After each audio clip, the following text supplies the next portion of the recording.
Hello everyone, welcome to my channel. आज हम लेकर आए हैं एक special biology model test paper जो आपके लिए हर कॉम्पिटिटिव एग्जाम्स के लिए इम्पोर्टेंट रहने वाला है। चाहे वो एचटेट हो, एससी, ट्रिपल एसपी या फिर ऐसी कोई भी कॉम्पिटिटिव एग्जाम जिसके अंदर जो है बायोलॉजी का टॉपिक जो है रहता हो।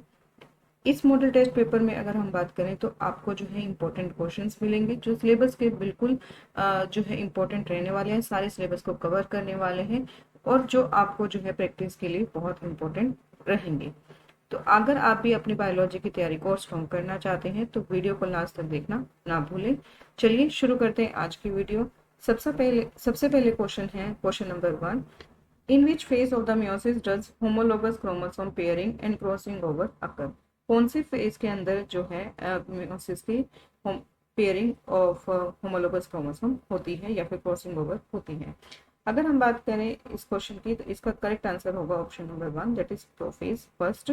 प्रोफेज फर्स्ट के अंदर जो है क्रॉसिंग ओवर या हम कह सकते हैं pairing of the homologous chromosome होती है। होमोलोगस क्रोमोसोम्स की जो पेयरिंग होती है वो होती है in the leptotene and crossing over होती है इन द पैचिटीन। तो इसका करेक्ट ऑप्शन होगा ऑप्शन नंबर 1। नेक्स्ट क्वेश्चन है question number 2। Which of the following best explain the principle of competitive inhibition in the enzyme activity? कौन सा जो है बेस्ट एक्सप्लेन करता है कॉम्पिटिटिव इनिबिशन को एंजाइम एक्टिविटी के दौरान? अगर बात करें उसमें इनिबिट ऑप्शन नंबर 1 है inhibitor binds to the allosteric site. Competitive inhibition के अंदर क्या होता है, जो कॉम्पिटिटिव होता है जहाँ पर सबस्ट्रेट को बाइंड करना होता है वहीं पर जो है बाइंड करता है और इसकी जो एक्टिविटी होता है एंजाइम की एक्टिविटी होता है उसको डिक्रीज कर देता है। इनिबिटर जो है सेम साइड पर बाइंड करता है, एलोस्टेटिक होती है कोई और दूसरी साइड जहाँ पर सबस्ट्रेट बाइंड ना करके कोई और साइड पर बाइंड करता है तो उसको बोलते हैं एलोस्टेटिक साइड। तो इनिबिटर जो है एलोस्टेटिक साइड पर बाइंड नहीं करता वो जो है नॉन कॉम्पिटिटिव इनिबिटर के अंदर बाइट जो साइड पे जो है बाइंड करता है। ठीक है, अगर हम बात करें नेक्स्ट ऑप्शन की तो इसमें है the inhibitor competes with the substrate for active sites. Yes, इसके अंदर जो है सबस्ट्रेट के साइड पर ही बाइंड करता है तो दोनों के अंदर जो है कंपटीशन यहाँ पर रहता है। तो ये जो है ऑप्शन करेक्ट रहने वाला है, that is option number 2। Inhibitor permanently deactivates the enzyme. जो इनिबिटर होता है परमानेंटली डीएक्टिवेट करता है नहीं, जो इसको परमानेंटली डीएक्टिवेट नहीं करता उनके बीच में जो है कॉम्पिटिशन होता है for for the for the site that is active site, वहां पर जो है डीएक्टिवेट नहीं करता। Inhibitor increase enzyme state substrate affinity. No, inhibitor जो है डिक्रीज करता है ना कि इंक्रीज, क्योंकि दोनों जो है सबस्टेट को भी और इनिबिटर को भी जो एक ही साइड पर बाइंड होना है इसकी वजह से उसकी एक्टिविटी डिक्रीज होती है।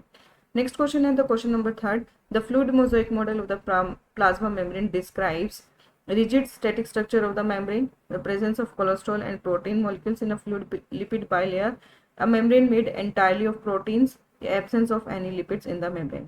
फ्लूइड मोजाइक मॉडल की बात करें तो उन्होंने बोला था कि जो प्लाज्मा मेम्ब्रेन होती है वो फॉस्फोलिपिड बाइलेयर से मिलकर बनी होती है जिसके अंदर जो है प्रोटीन्स और कोलेस्ट्रॉल प्रेजेंट होते हैं, जो कि प्रोटीन जो है और जो प्रोटीन होता है उसको मोजाइक अपीयरेंस देते हैं और कोलेस्ट्रॉल और लिपिड की वजह से उसके अंदर जो है फ्लूइड नेचर आता है। तो उसके अंदर जो है रिजिड नहीं होती है, इस वजह से ये स्टेटमेंट गलत है। स्टेटिक भी नहीं होती, उसकी जगह जो है फ्लूइड मोजाइक के अकॉर्डिंगली जो प्लाज्मा मेम्ब्रेन होती है वो डायनेमिक होती है और फ्लूइड नेचर की होती है। The presence of cholesterol and protein molecules in the fluid bilayers. ये फ्लूइड बाइलेयर की लेयर होती है, प्रोटीन मॉलिक्यूल्स भी प्रेजेंट होते हैं और कोलेस्ट्रॉल भी वहाँ पर प्रेजेंट होते हैं। Membrane made entirely proteins. No, ये जो है गलत है, प्रोटीन के साथ लिपिड भी प्रेजेंट होते हैं। Absence of any lipids. No, lipids भी प्रेजेंट होते हैं। तो ये जो है ऑप्शन गलत है, यहाँ पर करेक्ट ऑप्शन होगा option number B. Next question है which process describe the conversion of pyruvate into ethanol and CO2 in yeast under anaerobic condition? कौन सी जो है बेस्ट एक्सप्लेन करती है pirate into ethanol and CO2? अगर इसकी बात करें तो इस प्रोसेस को हम लोग बोलते हैं फर्मेंटेशन। तो करेक्ट ऑप्शन होगा ऑप्शन नंबर बी। ग्लाइकोलिसिस की बात करें तो ग्लूकोज को जो है पायरुवेट के अंदर 2 मॉलिक्यूल्स ऑफ पायरुवेट के अंदर कन्वर्ट करते हैं तो उसको हम लोग बोलते हैं ग्लाइकोलिसिस।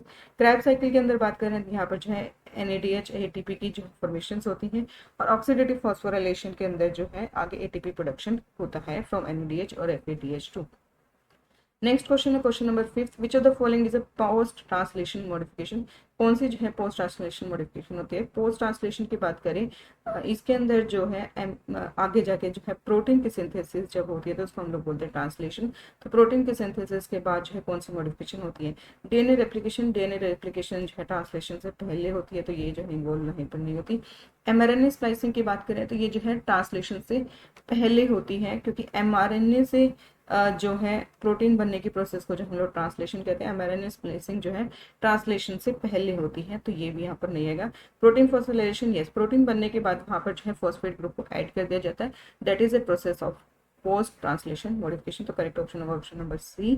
और ट्रांसक्रिप्शन बात करें तो ये भी जो है ट्रांसलेशन से पहले होती है, तो ये भी जो है यहाँ पर गलत होने वाला है।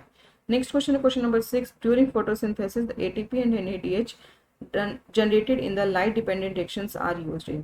फोटोसिंथेसिस के दौरान जो एटीपी और एनएडीपीएच जो लाइट रिएक्शन के दौरान प्रोड्यूस होते हैं वो कहाँ पर यूज किए जाते हैं, तो वो यूज किए जाते हैं इन द केल्विन साइकिल। तो करेक्ट ऑप्शन होगा ऑप्शन नंबर एक कार्बन पे अगर हम बात करें तो यहाँ पर जो है 3 एटीपी और 2 एनएडीपीएच जो है यूज होते हैं।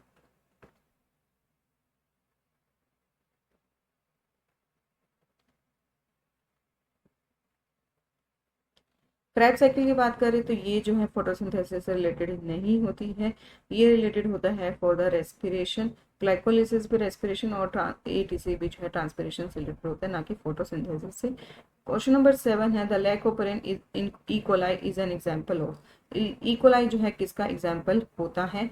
Positive regulation only, negative regulation only, both positive and negative regulation, and option D is constitutive gene effect. अगर हम बात करें लैक ऑपेरिन की तो ये जो है positive as well as negative दोनों ही रेगुलेशन मेथड जो है यूज करता है। बिकॉज अगर हम बात करें तो यहाँ पर जो है जो लैक्टोज के प्रेजेंस में होता है, लैक्टोज का अगर हम देखें तो उसकी प्रेजेंस में जो कंट्रोल होता है, रेगुलेशन होता है, उसको जो है हम लोग दैट इज लैक ओपरे जो नेगेटिव रेगुलेशन बोलते हैं, जो कि लैक्टोज के प्रेजेंस में होता है। और पॉजिटिव रेगुलेशन की बात करें वो होता है सीएपी। सीएपी की अगर हम बात करें तो ये जो है स्पेशल टाइप के प्रोटीन्स होते हैं जो कि प्रेजेंट्स होते हैं for the positive regulation, that is known as catabolic activator protein. ये जो है ग्लाइकोपेरिन को पॉजिटिव रेगुलेट करते हैं, इनके प्रेजेंस के अंदर जो है ग्लाइकोपेरिन काम करता है। तो दो बोथ पॉजिटिव एंड नेगेटिव यहाँ पर रहते हैं। कॉन्स्टिट्यूटिव जीन एक्सप्रेशन की बात करें तो वो ऐसे जीन एक्सप्रेशन जो कि लगातार प्रोड्यूस होते हैं, जिनकी एब्सेंट का कोई फर्क यहाँ पर नहीं पड़ता, बट लैक्टोज के एब्सेंट के अंदर जो है ग्लाइकोपेरिन काम नहीं करता है, तो यहाँ पर जो है कॉन्स्टिट्यूटिव जीन एक्सप्रेशन नहीं आएगा। नेक्स्ट क्वेश्चन है question number 8, which structure in the chloroplast is the site of light dependent action. कौन से जो है लाइट डिपेंडेंट साइट होती है। ऑप्शन है stroma, thylakoid membrane, outer membrane या फिर मैट्रिक्स। स्ट्रोमा की बात करें यहाँ पर जो है डार्क रिएक्शंस होती हैं, थाइलोकोइड के अंदर जो है लाइट डिपेंडेंट रिएक्शंस होते हैं, तो करेक्ट ऑप्शन होगा ऑप्शन नंबर बी। मैट्रिक्स की बात करें ये जो है माइटोकॉन्ड्रिया से रिलेटेड होता है, not for the chloroplast.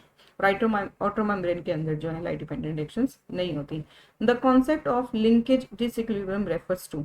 Linkage disequilibrium किसे कहते हैं। लिंकेज डिसइक्विलिब्रियम की बात करें तो it is a non random association of allele, ठीक है, इसको बोलते हैं non random association of allele. तो करेक्ट ऑप्शन होगा option number B. Next question है question number 10, the main function of the enzyme Rubisco is. Rubisco का main function क्या होता है। Fix oxygen during photo respiration या फिर fixed carbon dioxide during photosynthesis.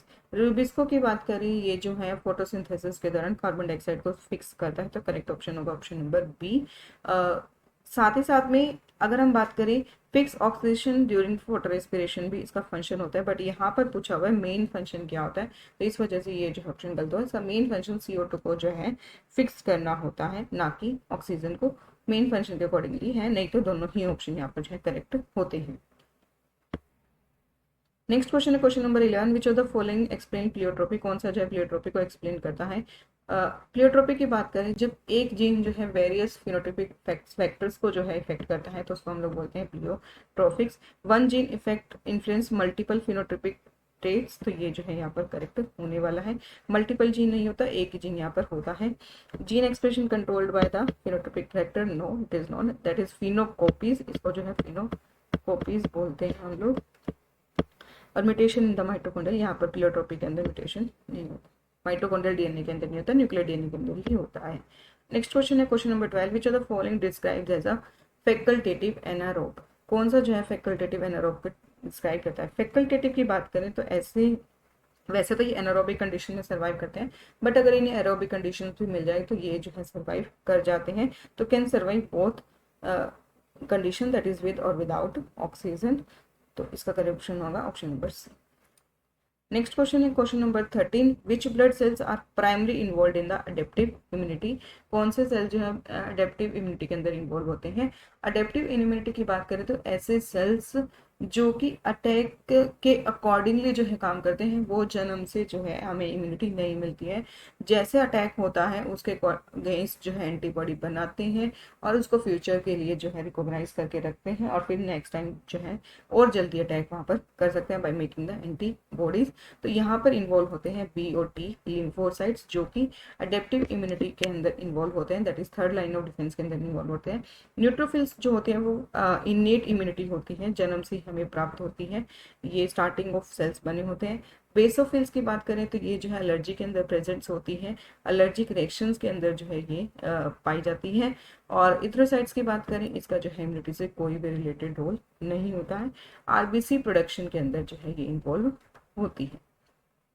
Next question है the function of proteasome in a cell is to, proteasome का क्या function यहाँ पर होता है। सिंथेसाइज प्रोटीन, सिंथेसाइज प्रोटीन जो है राइबोसोम्स करता है, ना कि प्रोटियोसोम। डिग्रेड मिसफोल्डेड और डैमेज प्रोटीन है, प्रोटियोसोम जो होता है वो मिसफोल्डेड और डैमेज प्रोटीन को डिग्रेड करता है, तो करेक्ट ऑप्शन होगा option number B. Store calcium, it is stored by the ER and produce ATP by mitochondria. Which mechanisms increases genetic variation during meiosis, meiosis के दौरान जेनेटिक वेरिएशन को कौन increase करता है। Option are DNA replication, crossing over independent assortment, cytokinesis या fertilisation. Genetic variation produce होती है because of crossing over, recombinations या फिर इंडिपेंडेंट असॉर्टमेंट की वजह से। Which of the following hormone is synthesized from the cholesterol, कौन सा जो है कोलेस्ट्रॉल से सिंथेसाइज होता है। Option are insulin, thyroxine, cortisol या फिर ग्रोथ हार्मोन। इंसुलिन की बात करें तो ये जो है प्रोटीनेशियस हार्मोन होता है, यानी प्रोटीन से मिलकर बना होता है। थायरोक्सिन की बात करें जो है टायरोसिन अमीनो एसिड से यहाँ पर बना होता है। कोर्टिसोल जो होता है वो कोलेस्ट्रॉल से मिलकर बना होता है, तो इसका ऑप्शन होगा option number C. Growth hormone भी है जो प्रोटीनेशियस हार्मोन होता है। Next question is the question number 17. The founder effect is best described as natural selection for a dominant trait, genetic drift in a new population started by a small number of individuals, mutation resulting from radiations या फिर gene flow between population. Founder effect की बात करें तो यहाँ पर क्या होता है, एक बहुत बड़ी पॉपुलेशंस होती हैं जिसमें से मान लीजिए छोटी पॉपुलेशन जो थोड़ा सा कुछ पार्ट जो है इसका अलग हो गया है और आगे जाके जो है ये न्यू पॉपुलेशन के रूप में बन जाती है, तो इसको हम लोग बोलते हैं द फाउंडर इफेक्ट। रैंडमली जो है मे बी किसी रीजन की वजह से जो है जेनेटिक ड्रिफ्ट होने की वजह से जो है ये नई पॉपुलेशन बन जाती है। तो यहाँ पर अगर हम बात करें तो नेचुरल सिलेक्शन का कोई भी रोल नहीं होता, यहाँ पर जो है जेनेटिक ड्रिफ्ट का इन्वॉल्व होता है, तो फाउंडर इफेक्ट के अंदर नेचुरल सिलेक्शन नहीं आएगा। Genetic drift in a new population started by small number of population, yes ये जो है करेक्ट है। यहाँ पर जो है mutation resulting from the radiation, founder effect के अंदर भी म्यूटेशन का रोल नहीं होता। Gene flow between the population, अगर बात करें जीन फ्लो की, जीन फ्लो जो है एलील की फ्रीक्वेंसीज को इंक्रीज करता है, एलील की फ्रीक्वेंसी को इंक्रीज करता है, जबकि फाउंडर इफेक्ट में बात करें तो एलील की फ्रीक्वेंसी जो होती है, जीन की फ्रीक्वेंसी जो होती है वो डिक्रीज हो जाती है, जो कि जेनेटिक ड्रिफ्ट की वजह से होती है, ना कि जीन फ्लो की वजह से। नेक्स्ट क्वेश्चन है question number 18, which of the following is not a function of the liver, कौन सा जो है लिवर का फंक्शन नहीं है। डिटॉक्सिफिकेशन, प्रोडक्शन ऑफ बाइल या फिल्ट्रेशन ऑफ ब्लड प्लाज्मा या फिर ग्लाइकोजन स्टोरेज। तो अगर हम बात करें फिल्ट्रेशन ऑफ ब्लड प्लाज्मा जो है किडनी का फंक्शन होता है, ब्लड प्लाज्मा को फिल्टर करना, तो करेक्ट ऑप्शन होगा ऑप्शन नंबर सी, क्योंकि जो है लीवर का फंक्शन नहीं है। नेक्स्ट है the role of micro RNAs in the cell is to, enhance DNA replication, regulate gene expression by mRNA degradation और translation inhibition, catalyze metabolic reactions या फिर फॉर्म राइबोसोम्स। माइक्रो आरएनए की बात करें तो ये जो है एमआरएनए के साथ जो है बाइंड कर जाते हैं और उसकी डिग्रेडेशंस कर देते हैं या फिर ट्रांसलेशन को इनहिबिट कर देते हैं, क्योंकि आगे जो है एमआरएनए को ही खत्म कर देंगे तो जो आगे वाली प्रोसेस होगी, चाहे एमआरएनए से प्रोटीन बनने की प्रोसेस होती है दैट इज ट्रांसलेशन, वो जो है होने नहीं देंगे। तो इस तरह से उस प्रोसेस को रेगुलेट करते हैं, regulate gene expression by mRNA degradation और ट्रांसलेशन। डीएनए रेप्लिकेशन के अंदर माइक्रो आरएनए का रोल नहीं होता। Catalyse metabolic reaction, catalyse metabolic reaction का मतलब होता है कि वो एंजाइम की तरफ वर्क करते हैं। माइक्रो आरएनए जो है एंजाइम की तरह वर्क नहीं करते, ये वर्क करते हैं as a regulator. Form ribosomes, rRNA जो होता है वो राइबोसोम्स बनाता है, ना कि माइक्रो आरएनए। तो यहाँ पर जो करेक्ट ऑप्शन होगा option number B. Next question है question number 20, which type of RNA carries amino acids to the ribosomes. कौन सा आरएनए जो है अमीनो एसिड को राइबोसोम तक लेके जाता है? MRNA that is messenger transfer ribosomal या फिर स्मॉल न्यूक्लियर आरएनए। अगर हम बात करें मैसेंजर आरएनए की तो इसके पास जो है जेनेटिक कोड होता है, जेनेटिक कोडोन होता है जो कि आगे इन्फॉर्मेशन प्रोवाइड करेगा कौन सा अमीनो एसिड बनाना है। ट्रांसफर आरएनए जो है अमीनो एसिड को राइबोसोम्स तक लेके जाता है और आरआरएनए जो होता है वो राइबोसोम को ही बनाता है। तो करेक्ट ऑप्शन यहाँ पर होगा ऑप्शन नंबर बी। और एसआरएनए की बात करें तो यहाँ पर जो है इसका पोस्ट ट्रांसक्रिप्शनल के अंदर जो है रोल होता है, रेगुलेशन के अंदर, ना कि आरएनए को कैरी करने के लिए, सॉरी अमीनो एसिड को कैरी करने के लिए। नेक्स्ट क्वेश्चन है question number 21, the term endosymbiotic theory explain the origin of.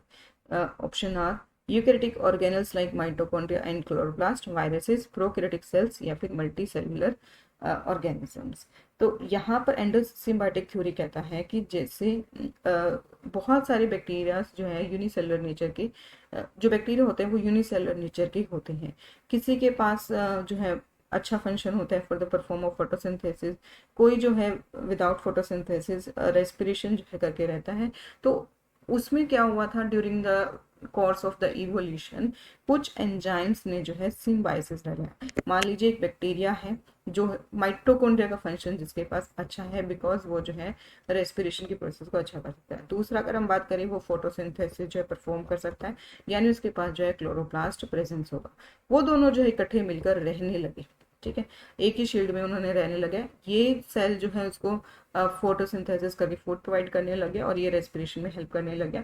इसी तरह से जो है माइटोकॉन्ड्रिया और क्लोरोप्लास्ट कह देते हैं कि एक ही सेल में आ गए एंड देन वो जो है यूकैरियोटिक ऑर्गेनेल्स बन गए। तो यही जो है एंडोसिम्बायोटिक थ्योरी जो एक्सप्लेन करती है। तो इसका करेक्ट ऑप्शन होगा option number A, that is eukaryotic organelles like mitochondria and chloroplast.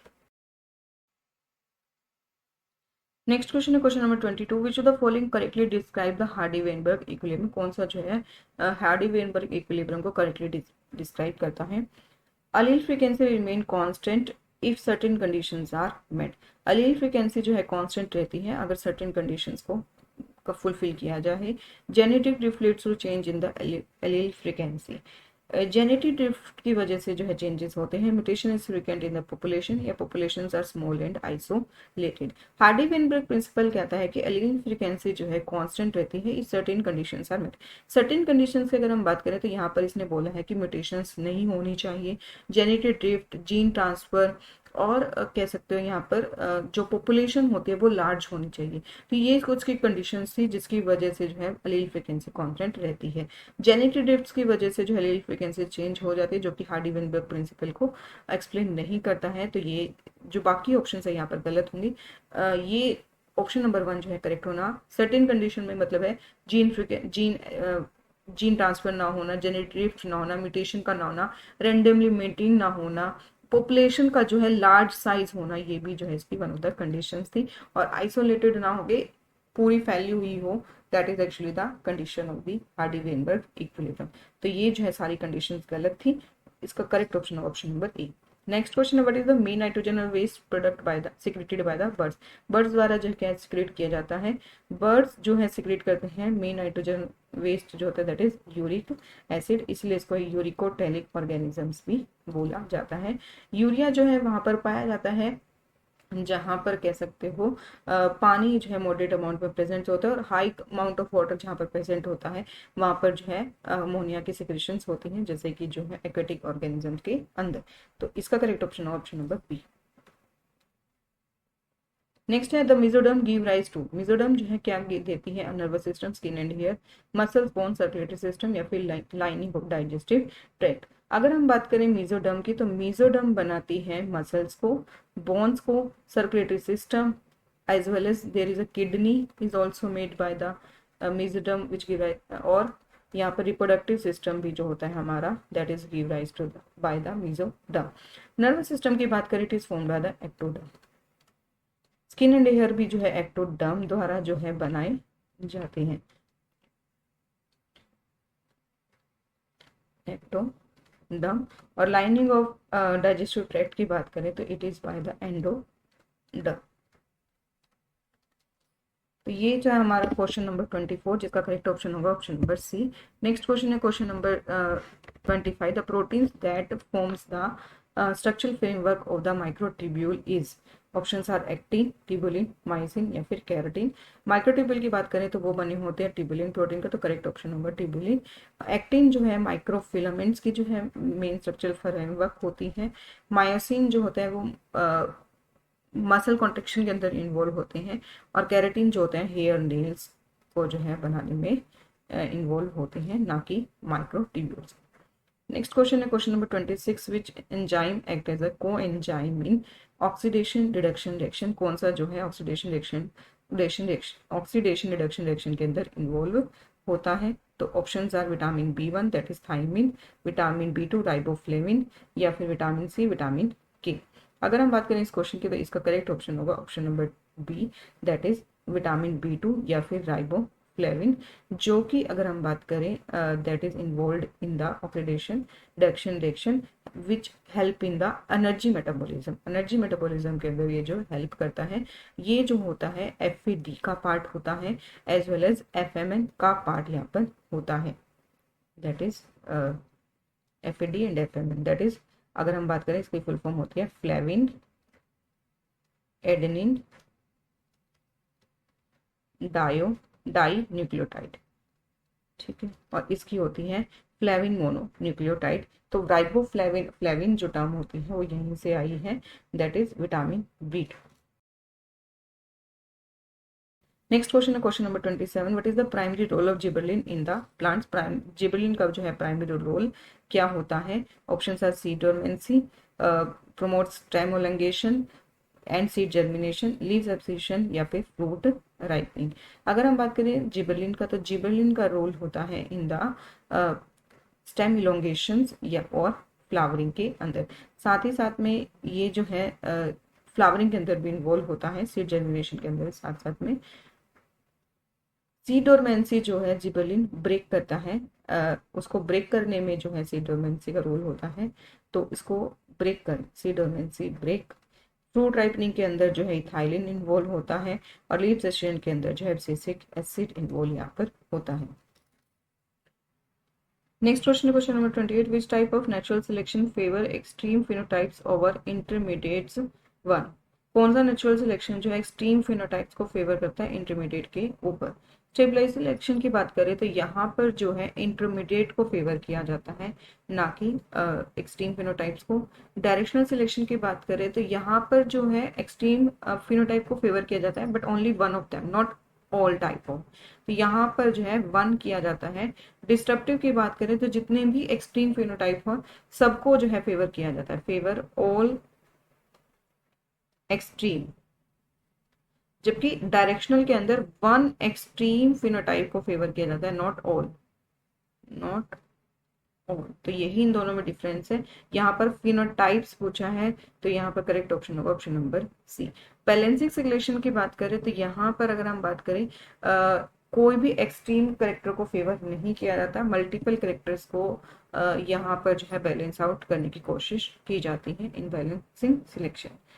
Next question है question number 29। The enzyme telomerase functions in.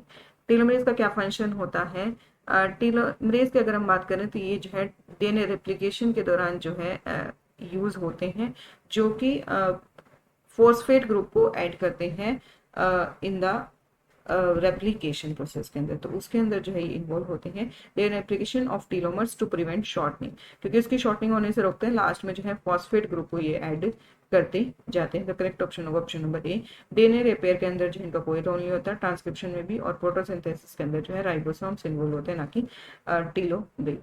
Next question है question number 13, the primary difference between a monocot and dicot. Monocot और dicot के अंदर क्या फर्क होता है?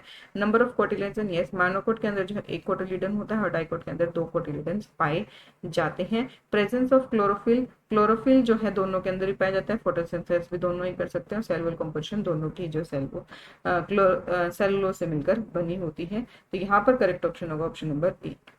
Which hormone is responsible for milk ejection in the mammals. कौन सा हार्मोन जो है मिल्क इंजेक्शन के लिए रिस्पॉन्सिबल होता है? प्रोलैक्टिन की बात करें जो है मिल्क सिंथेसिस में इन्वॉल्व होता है, ना कि मिल्क इंजेक्शन के अंदर।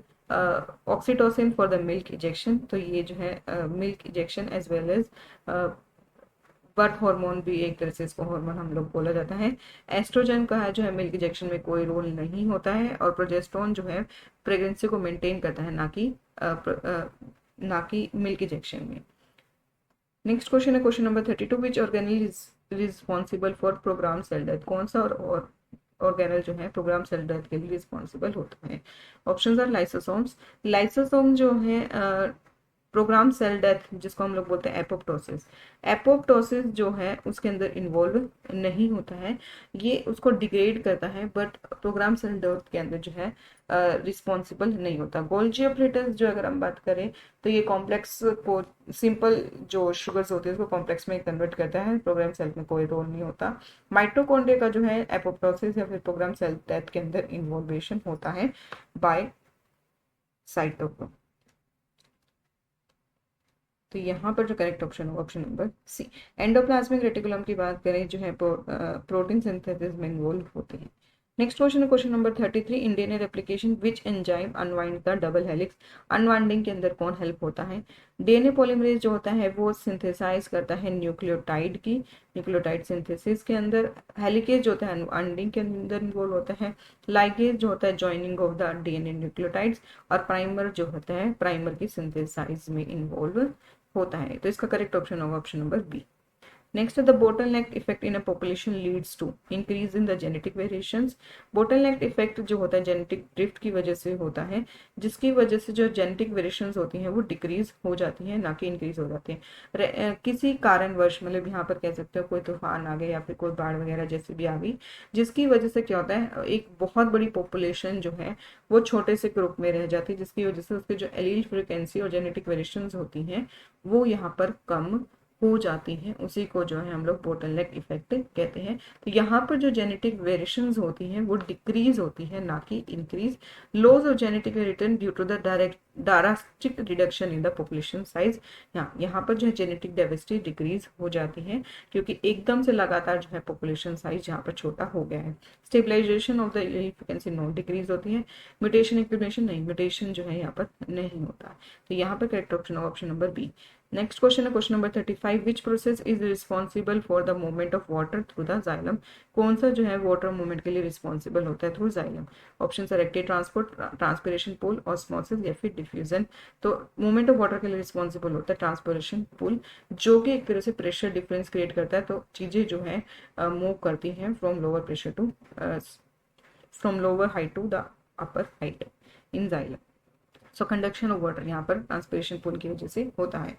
नेक्स्ट क्वेश्चन है question number 36, which of the following best defines a keystone species. Keystone species ऐसी स्पीशीज जो नंबर में हाई भी चाहे जो एक नंबर में कह सकते हो तो कम हो सकती है, बट इसका जो इकोलॉजिकल इंपॉर्टेंस होता है वो बहुत ज्यादा होता है, तो उसको हम लोग बोलते हैं कीस्टोन स्पीशीज। कीस्टोन स्पीशीज ऐसी स्पीशीज जिसकी जो है इकोलॉजिकल बहुत इंपॉर्टेंस हम लोग कह सकते हैं हमारे लिए होता है, that is a keystone species. Species with a large population size, no जरूरी नहीं है कि वो एक लार्ज पॉपुलेशन साइज के साथ हो, छोटे स्मॉल साइज के भी हो सकते हैं।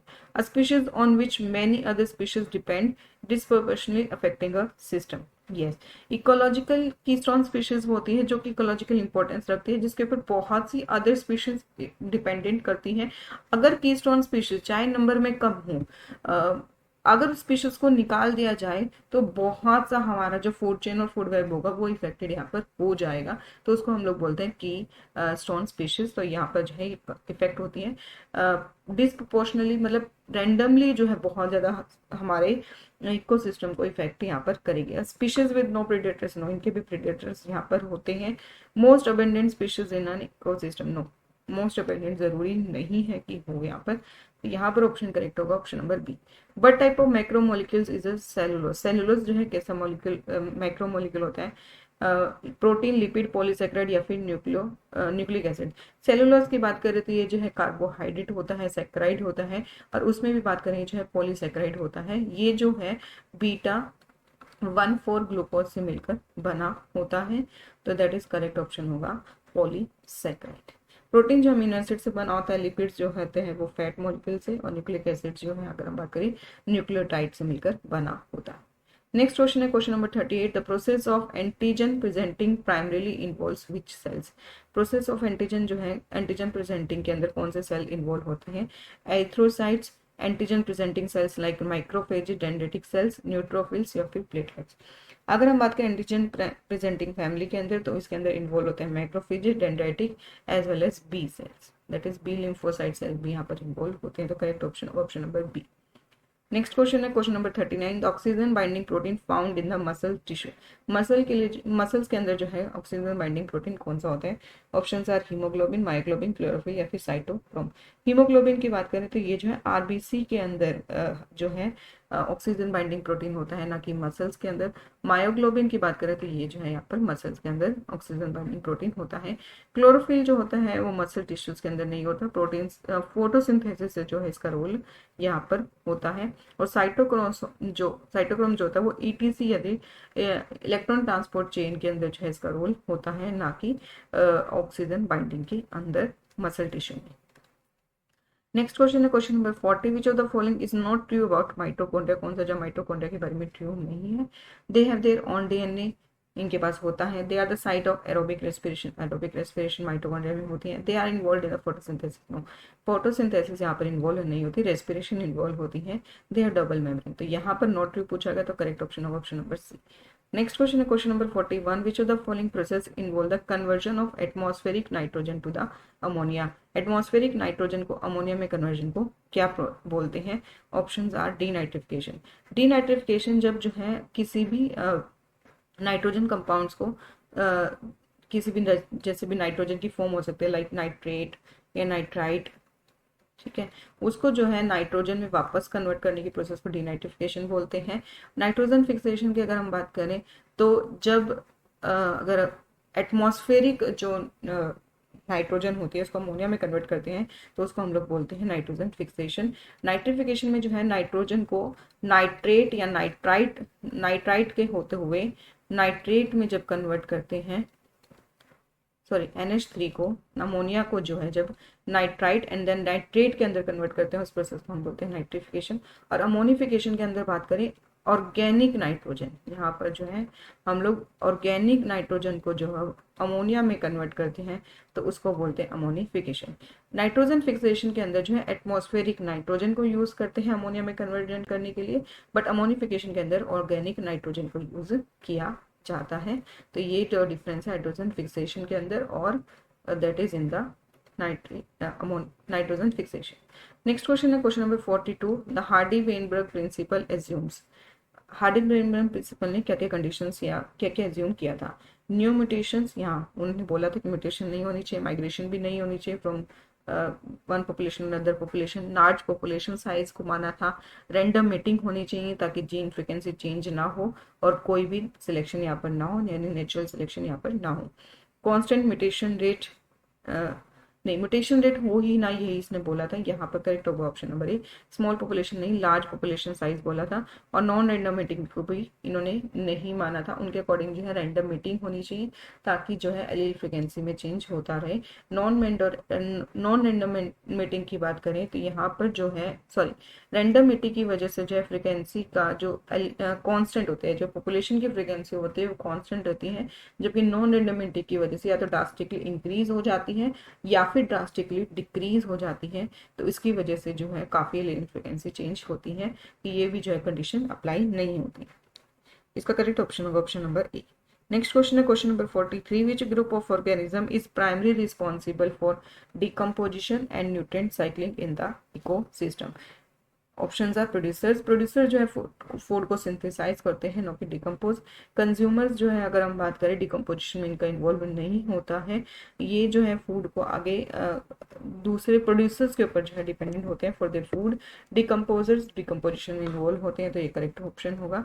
और हर्बीवोरस जो प्लांट ईटिंग ऑर्गेनिजम्स होते हैं, that is actually known as herbivores. Next है question number 44, what is the primary role of biles in the digestion. Bile का क्या रोल होता है, डाइजेस्ट प्रोटीन, प्रोटीन को डाइजेस्ट करना जो है इसका रोल नहीं होता, प्रोटेसोमल होते हैं वहाँ पर।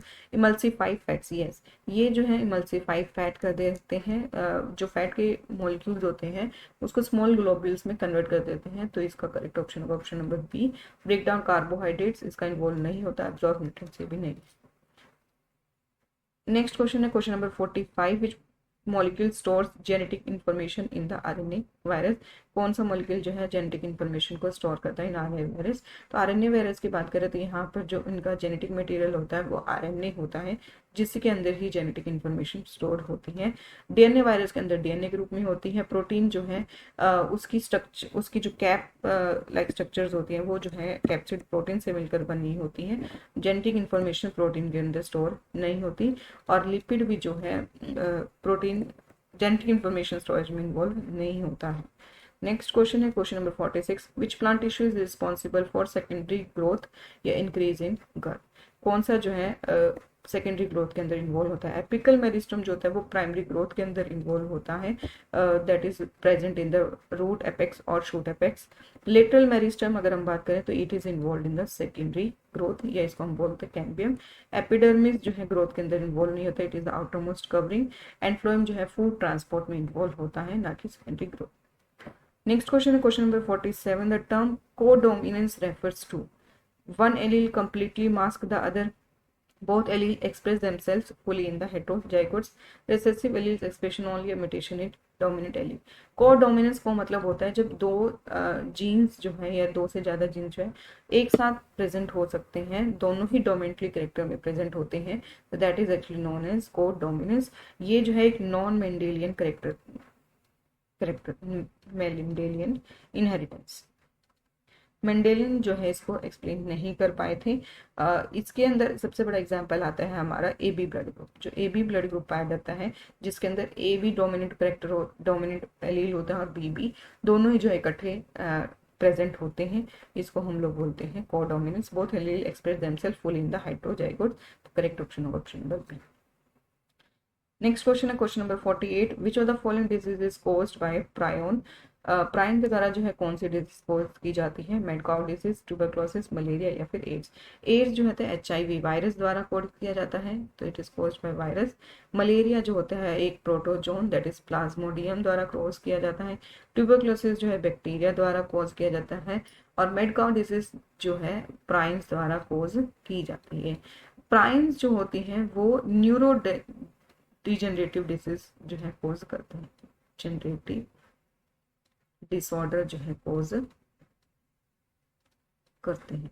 ये क्या करते हैं, मिसफोल्डेड प्रोटीन्स बनाते हैं। मिसफोल्डेड प्रोटीन्स जो है यहाँ पर बनते हैं, जिसकी वजह से जो है नॉन डिजेनरेटिव डिसऑर्डर्स बनते हैं, जिसका एग्जांपल है mad cow disease caused by the prions. Next question है question number 49, the cell organelle responsible for lipid synthesis. Lipid synthesis के लिए इन्वॉल्व होते हैं गोल्जी अपरेटस, तो करेक्ट ऑप्शन होगा option number C. Rough endoplasm lipid synthesis के जो involve होता है वो होता है स्मूथ एंडोप्लाज्मिक रेटिकुलम, ना कि गोल्जी अपरेटस। रफ एंडोप्लाज्मिक जो है प्रोटीन सिंथेसिस के लिए होता है। गोल्जी अपरेटस के जो है simple sugar to complex sugar में कन्वर्ट करते हैं। और लाइसोसोम्स जो होते हैं वो डिग्रेडेशन में इन्वॉल्व होते हैं, दैट इज सुसाइडल बाइपर of the cell. Next question है question number 50, which of the following best describe the function of plasmodesmata in plant cell. कौन सा फंक्शन जो है प्लाज्मोडेस्माटा का होता है, प्रोटीन सिंथेसिस, प्रोटीन सिंथेसिस के अंदर राइबोसोम में इन्वॉल्व होते हैं, ना कि plasmodesmata. Cell to cell communication, yes plasmodesmata जो होते हैं वो सेल टू सेल कम्युनिकेशन, जिसकी वजह से जो है चीजें ट्रांसफर होती हैं from one cell to another. यहाँ पर जो है साइटोप्लाज्मिक कनेक्शंस होता है because of the plasmodesmata. Plasmodesmata की वजह से ही दो सेल्स के बीच में जो है साइटोप्लाज्मिक कनेक्शन होता है। फोटोसिंथेसिस के लिए इन्वॉल्व होते हैं क्लोरोप्लास्ट, और वाटर ट्रांसपोर्ट के लिए होते हैं एंजाइम। नेक्स्ट क्वेश्चन है question number 51, which of the following example of vestigial structure. कौन सा जो वेस्टिजियल स्ट्रक्चर का एग्जांपल होता है? वेस्टिजियल स्ट्रक्चर ऐसे स्ट्रक्चर्स होते हैं जिसका कोई भी फंक्शन नोन नहीं होता है, जो आप कोई भी काम बॉडी के अंदर नहीं करते हैं। ह्यूमन अपेंडिक्स जो होते हैं उनका जो है वेस्टिजियल स्ट्रक्चर्स होती हैं। अब इसका कोई भी फंक्शन नोन नहीं है, तो करेक्ट ऑप्शन होगा ऑप्शन नंबर। हार्ट जो होता है वो ब्लड पंपिंग के अंदर इन्वॉल्व होता है। ब्रेन जो है थिंकिंग और इंटेलिजेंस के लिए इन्वॉल्व होता है एक्सेट्रा। लंग्स जो है रेस्पिरेशन में इन्वॉल्व होता है। तो वेस्टिजियल फंक्शन यहाँ पर जो है अपेंडिक्स का ही होता है। नेक्स्ट क्वेश्चन है question number 52, which type of RNA is involve in the splicing during post transcription modification. Splicing के अंदर जो है कौन सा आरएनए इन्वॉल्व होता है? स्प्लाइसिंग की बात करें तो रिमूवल ऑफ इंट्रॉन्स को जो है हम लोग स्प्लाइसिंग की प्रोसेस कहते हैं। एमआरएनए जो होता है वो जो है जेनेटिक कोड इसके पास होता है। टीआरएनए ट्रांसफर जो है अमीनो एसिड्स को ट्रांसफर करता है टू द राइबोसोम्स। आरआरएनए जो है राइबोसोम के सिंथेसाइज करता है। और snRNA that is small nuclear RNA, small nuclear RNA, ये जो है स्प्लाइसिंग के अंदर इन्वॉल्व होता है। तो करेक्ट ऑप्शन है option number D. Next question है question number 53, the process by which mRNA is synthesized from the DNA is called. तो डीएनए से जो है एमआरएनए की प्रोसेस को क्या कहते हैं? That is actually known as transcription. DNA से डीएनए की प्रोसेस को बोलते हैं रेप्लिकेशन, डीएनए टू डीएनए। तो डीएनए जब कॉपी होता है तो उसको हम लोग बोलते हैं ट्रांसक्रिप्शन, रेप्लिकेशन। डीएनए से एमआरएनए की प्रोसेस को बोलते हैं ट्रांसक्रिप्शन। एमआरएनए से प्रोटीन की बनने की प्रोसेस को बोलते हैं ट्रांसलेशन। एंड स्प्लाइसिंग जो है removal of introns, that is process known as splicing. Next question है question number 52, which of the following is a non Mendelian inheritance character. कौन सा जो है नॉन मेंडेलियन कैरेक्टर पैटर्न होता है? Incomplete dominance. इनकम्प्लीट डोमिनेंस की बात करें तो यहाँ पर जो है कोई भी कैरेक्टर डोमिनेंट नहीं होता।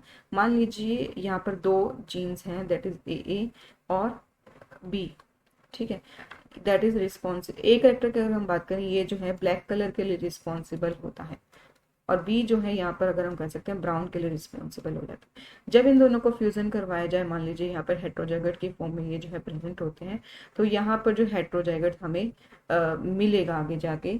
तो एक तरह से जब ए भी यहाँ पर प्रेजेंट हो सकते हैं, तो उसमें जो है हमें दोनों ही में से कोई भी डोमिनेट नहीं होगा।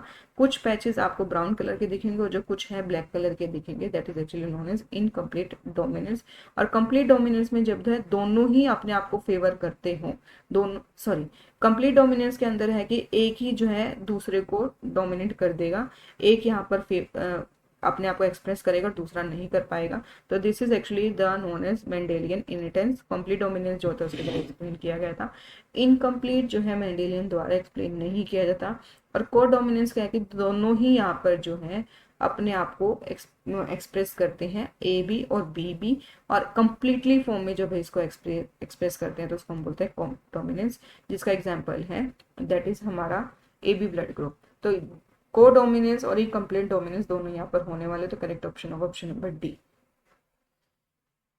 नेक्स्ट क्वेश्चन है question number 55, which of the following is a major function of the spleen. कौन सा जो है मेजर फंक्शन होता है स्प्लीन का? Filtration of blood and immune response, production of bile, storage of glucose, या फिर हार्मोन प्रोडक्शन। स्प्लीन की बात करें तो it is involve in the filtration of blood as well as immune response. तो correct option of option number A. Production of bile is the function of the liver, not for the spleen.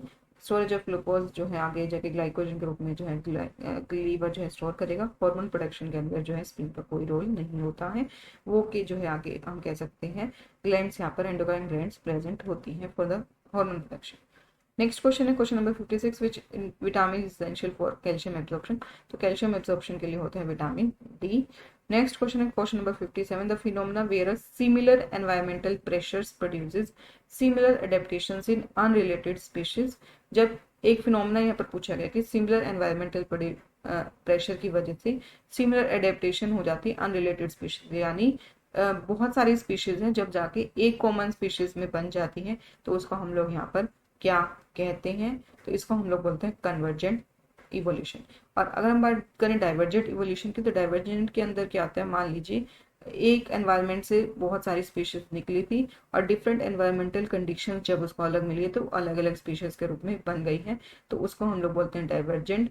Parallel evolution की बात करें, जब same तरह की species जो है कह सकते हो अलग अलग जगह पर एक ही तरह से इवॉल्व करती है तो उसको हम बोलते हैं पैरेलल इवोल्यूशन। ठीक है, याद रखिएगा सेम तरह की स्पीशीज यहाँ पर होती हैं और अलग अलग जगह पर प्रेजेंट होती हैं, सेम एनवायरमेंटल कंडीशंस वहाँ पर इसको मिल रहा था जिसकी वजह से वो वहाँ पर इवॉल्व कर गई है।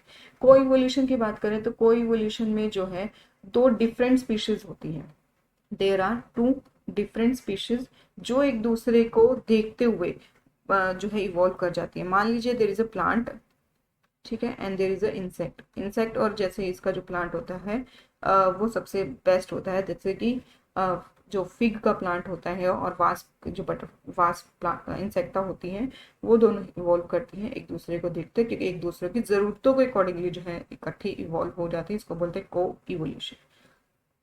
नेक्स्ट क्वेश्चन है question number 58, the process of converting atmospheric nitrogen to nitrate is. तो इसको जो है पहले भी क्वेश्चन आया था, तो इस नाइट्रोजन को नाइट्रेट में कन्वर्जन की प्रोसेस को बोलते हैं नाइट्रिफिकेशन, और जब नाइट्रेट को वापस नाइट्रोजन में कन्वर्ट किया जाता है तो उसको बोलते हैं डीनाइट्रिफिकेशन। अमोनिफिकेशन की बात करें, जब जो है ऑर्गेनिक नाइट्रोजन को अमोनिया में कन्वर्ट किया जाता है तो उसको हम बोलते हैं अमोनिफिकेशन। और एनवायरमेंटल जो एटमॉस्फेरिक नाइट्रोजन होती है उसको जब है अमोनिया में कन्वर्ट किया जाता है तो उसको हम बोलते हैं नाइट्रोजन फिक्सेशन। नेक्स्ट क्वेश्चन है question number 59, which part of the nephron is responsible for filtration of the blood. कौन सा जो फिल्ट्रेशन ऑफ ब्लड के लिए रिस्पॉन्सिबल होता है नेफ्रॉन का। ऑप्शंस आर लोप ऑफ हेनली। लोप ऑफ हेनली की बात करें तो ये जो है रीअब्जॉर्प्शन के लिए हेल्पफुल होता है फॉर आयंस एंड वाटर। ठीक है, तो उनकी जो है बैलेंस में करता है। ग्लोमेरुलस जो है फिल्ट्रेशन ऑफ ब्लड में इन्वॉल्व होता है। कलेक्टिंग डक्ट जो होता है वो कंडक्ट करता है या पास ऑन करता है फिल्ट्रेट को from one part two another part, इसका जो फिल्ट्रेशन में कोई इन्वॉल्व या रिएब्जॉर्प्शन में इन्वॉल्व नहीं होता। डिस्टल कॉन्वोल्यूटेड ट्यूब्यूल की बात करें तो ये जो है रिएब्जॉर्प्शन एंड सिलेक्शन के अंदर इन्वॉल्व होता है, not in the filtration. Next question है question number 60, which structures carries impulse away from the neuron cell body. Neuron cell body से जो है इम्पल्स कौन कैरी लेके जाता है। सेल बॉडी, न्यूरॉन के पार्ट्स की बात करें तो सबसे पहले होता है सेल बॉडी। सेल बॉडी के बाद आता है एक्सॉन, देन यहाँ पर आएगा साइनेप्स, एक्सॉन एंड के द्वारा होते हुए। तो जो न्यूरॉन सेल बॉडी से अगर सेल सिग्नल लेके जाता है वो लेके जाता है एक्सॉन, तो करेक्ट ऑप्शन होगा option number A. Cell body के पास जो है डेंड्राइट आते हैं। डेंड्राइट जो है सिग्नल को रिसीव करता है, ये सेल बॉडी से अलग, ये सेल बॉडी के पास लेके जाता है, not away from the cell body.